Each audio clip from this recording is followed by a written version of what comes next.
Hi, my name is Jabril, and this is my chapter discussion.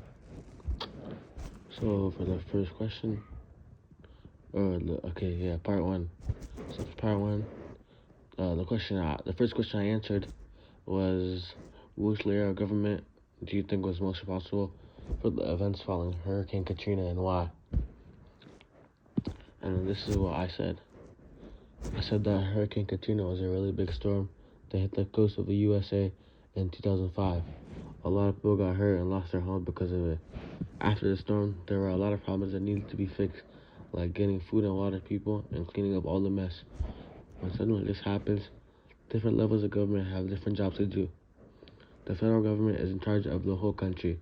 The state government is in charge of each state, and the local government is in charge of cities and towns. I think the local government was probably the most responsible for what happened after Hurricane Katrina. They were the ones who were close to the people and knew what was happening on the ground. They were the ones who were supposed to be prepared for something like this and make sure everybody was safe, but unfortunately, they didn't do a good job. They didn't have enough supplies or enough people to help out. The state government and the federal government also had a role to play. The state government was supposed to help the local government and make sure they had everything they needed. The federal government was supposed to be the backup plan and come in if the state government and local couldn't handle it. But these governments also felt their response in the end. In the end, a lot of people suffered because the government didn't do their job right. It's really important that all levels of government work together and be prepared for disasters like this so that they can help people as quickly and efficiently as possible. Overall, it was a failure of all three layers of the government to respond properly and in a timely manner.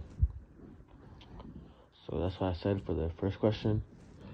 The second question I answered, I picked how do local poverty and racial demographics play in who received proper response. And then this is my response to that question. I said that sometimes certain groups of people don't get the help they need when there is a disaster or a problem. This can happen because of where they live or because of their race. When people are living in poverty, it can be really hard for them to prepare for something like a storm or a flood. They might not have a lot of money to buy supplies or fix their homes. They also might not have a car to leave town or a place to go if they need to evacuate. So when a disaster happens, people who are living in poverty might have a harder time getting help. Racial demographics can also play a role. Who gets proper response and who gets proper response. Sometimes people of color might not get the same help as other people because of the color of their skin. This can happen because of unconscious bias or systemic racism. For example, during Hurricane Katrina, many black residents were left behind and not rescued while white residents were evacuated first.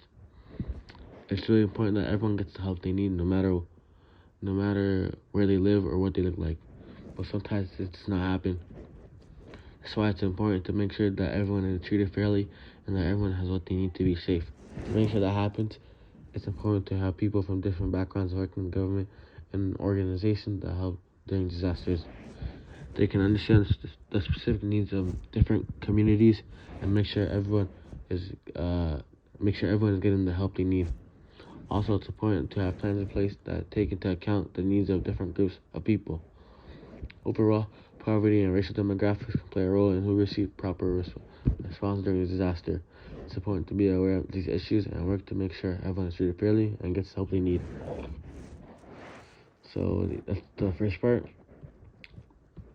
And then for part two, the question I answered was, what similarities can be found in how the U.S. government responded to Hurricane Katrina and COVID-19? What do you think could have been done differently? And this is what I said. I said that one similarity is that both events caused a lot of damage and destruction. Hurricane Katrina caused a lot of flooding and destroyed many homes and buildings. COVID-19 has also caused a lot of damage because it has made people sick and caused business to close. Both events have also caused a lot of stress for people. Another similarity is that both events have affected people in many ways. Hurricane Katrina affected most people in the Gulf Coast region. COVID-19 has affected people all from the United States and the world. Both events have also affected people in different ways depending on their race, income, and other factors. One difference is that the government responded differently to each event. For Hurricane Katrina, the government was criticized for not responding quickly enough and not doing enough to help people. For COVID-19, the government has been responding more quickly and trying to do more to help people, but has also been criticized for not providing enough information, not having enough testing, and not having a clear plan for how to handle the pandemic. So what could have been done differently? For Hurricane Katrina, the government could have responded more quickly and done more to help people. They could have sent more help and resources to the Gulf Coast region to help people who were affected by the hurricane. And then for COVID-19, the government could have provided more information and more testing. They could have also had a clearer plan how to handle the pandemic so that people would know what to expect. Overall, Hurricane Katrina and COVID-19 are both big events that have caused a lot of problems for people. The government has responded to both events, but there are similarities and differences in how they responded. Some things could have been done differently to help people more. Thank you.